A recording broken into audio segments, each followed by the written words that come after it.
Welcome to Democracy Now!, democracynow.org, The War and Peace Report. I'm Amy Goodman. Authorities in Chicago, Illinois, have released police dashboard camera video showing a Chicago police officer fatally shooting 17-year-old Laquan McDonald. It was more than a year ago when Officer Jason Van Dyke shot the teenager 16 times, but it was only yesterday that Van Dyke was charged with murder, one day before the city faced a court-ordered deadline to release the shooting video. Police had claimed Laquan McDonald lunged at Van Dyke with a small knife, but the newly released footage appears to show Van Dyke jumping out of a police car, pointing his gun at McDonald and opening fire when Laquan is many feet away. The video shows police bullets continually hitting McDonald's body even after he falls to the ground. We'll have more from Chicago after headlines. In Minneapolis, Minnesota, nearly 1,000 Black Lives Matter protesters took to the streets Tuesday night after alleged white supremacists opened fire on demonstrators the night before, injuring 5 people. Police have now arrested 3 people in connection with the mass shooting, which took place outside a police precinct as activists protested the earlier police shooting of an unarmed African-American, Jamar Clark. Black Lives Matter organizer Miski Noor denounced the attack by alleged white supremacists as an act of terrorism and said police had responded by macing the protesters. Despite earlier statements from police about the impending threat from white supremacists, the police instead maced citizen journalists and peaceful protesters. They made disparaging comments to those at the protests instead of taking the threat seriously. We reiterate that we have zero faith in this police department's desire to keep our community safe. We reiterate that we have zero faith in this police department's desire to keep our communities safe. We'll go to Minneapolis for more on the shooting with eyewitness Leslie Redmond and Minnesota Congressmember Keith Ellison later in the broadcast. In Washington state, Western Washington University suspended all classes Tuesday after racist threats targeting students of color were posted on social media. The threats mentioned individual female students who say they were rebuffed in their initial attempts to seek aid from campus law enforcement.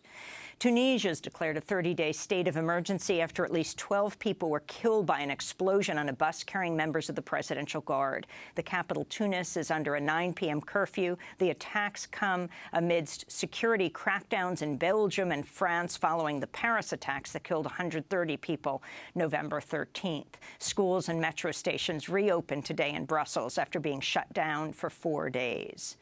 President Obama and French President François Hollande have agreed to ramp up airstrikes against the self-proclaimed Islamic State in Iraq and Syria following the Paris attacks. As Hollande visited Washington, D.C. for talks with Obama, French warplanes bombed ISIS targets near the Iraqi city of Mosul. Emerging from the meeting, Hollande pledged to press ahead with UN climate talks opening Monday in Paris, saying they're a beautiful symbol after the Paris attacks. Nous avons voulu qu'elle se tienne, et d'ailleurs personne. No one has asked us to suspend, delay it, because in fact, it is the most beautiful symbol we can imagine after the tragedy in Paris and Saint-Denis. This meeting is where the world decides for itself in favor of life, always life, the lives of our children, the small children of the planet. In the wake of the Paris attacks, French authorities canceled a mass march against climate change scheduled for Sunday. 200,000 people were expected to take to the streets of Paris to call for a global deal to avert climate catastrophe. On Tuesday night in Paris, hundreds gathered at an emergency meeting to oppose France's state of emergency, which prohibits demonstrations for 3 months. The attendees vowed to protest during the UN climate talks known as the Conference of Parties, or COP. One of the organizers, Christine Poupin, spoke to Democracy Now! My name is Christine Poupin, and I'm spokesperson for the new anti-capitalist party. The reason for this meeting tonight was to give a first response to the state of emergency, in particular to assert our capacity to resist and reflect, a response to the heavy weight imposed both by terrorism and the state of emergency. Talking about COP, this COP will have no positive outcome on the climate because it will make no positive decision to limit the use of fossil fuels, but worse, it will also promote false solutions that will heavily burden the people. Tune in Monday as Democracy Now! Begins our 2 weeks of live coverage from the Paris climate talks in France. Russian President Vladimir Putin has condemned Turkey's downing of a Russian warplane near the Syrian border, saying it was, quote, like a stab in the back delivered by the accomplices of terrorists. Turkey said it shot down the plane after warning the Russian pilots they were in Turkish airspace, but Russia says the plane did not stray from Syrian airspace. The incident marks one of the most serious publicly acknowledged clashes between a NATO member country and Russia in half a century. We'll have more with Vijay Prashad later in the broadcast. In Liberia, a 15-year-old boy has died of Ebola months after the country was declared Ebola-free. The news comes after a panel of global health experts condemned the World Health Organization for its sluggish response to the Ebola outbreak last year, saying thousands of deaths could have been prevented if not for the agency's failures and delays. The Missouri Supreme Court has overturned the murder convictions of death row prisoner Reggie Clemens, whose supporters say he's innocent. Clemens was one of 3 African-American men convicted for the rape and murder of 2 white sisters on the old Chain of Rocks Bridge in 1991. On Tuesday, the court vacated his conviction, saying the state suppressed evidence Clemens was beaten by police and coerced into confessing. Missouri now has 60 days to decide whether to pursue a retrial. A group of 14 human rights activists from Witness Against Torture are setting up a protest encampment outside the U.S. naval base at Guantanamo Bay, Cuba. Tomorrow, on Thanksgiving Day, the activists plan to fast in solidarity with Guantanamo prisoners. They're demanding the Obama administration deliver on its promise to finally close the prison. The U.S. military is set to announce today a series of errors led to the U.S. bombing of a Doctors Without Borders hospital that killed at least 30 people in Afghanistan last month.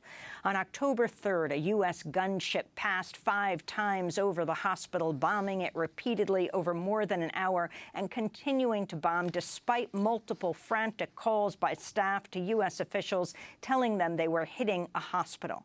Doctors Without Borders has said the attack was an apparent war crime conducted with a purpose to kill and destroy. The group had repeatedly told the U.S. military the hospital's exact coordinates, but a military investigation has reportedly concluded the gunship crew intended to target another compound and hit the hospital by mistake after relying on verbal descriptions from U.S. and Afghan forces on the ground. It remains unclear why those forces did not tell the gunship crew they were mistakenly bombing a hospital. Doctors Without Borders has called for an independent investigation. And media activist and community internet pioneer Wally Bowen has died at the age of 63. Bowen was the founder of Mountain Area Information Network, a nonprofit community internet service provider. He also founded WPVM, the Progressive Voice in the Mountains, a low-power FM community radio station in Asheville, North Carolina. Bowen challenged the broadcast license of Sinclair Media, the corporation that controlled Asheville's only over-the-air television station, which Bowen and others accused of partisan political programming during the 2004 election season. This is Wally Bowen speaking on Democracy Now! In 2009.